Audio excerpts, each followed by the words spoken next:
In this video, I will show you how to save videos from the Files app to the Photos app on your iPhone running iOS 26.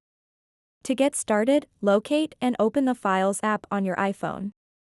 Once you're inside the Files app, navigate to the location where your desired video is saved.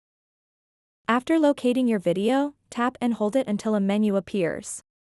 This action will bring up several options related to that file. In this menu, look for the Share button. It's typically represented by a square with an upward arrow. Tap on this icon to proceed. Now you'll see multiple sharing options available. Among them, locate and tap on Save Video. This action will initiate saving your selected video directly into your Photos app. So that wraps up this tutorial.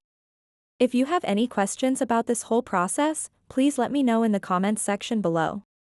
And if this video helped you out, please give it a big thumbs up and subscribe to this channel for more tutorial videos like this one. Thank you so much for watching and have a good day.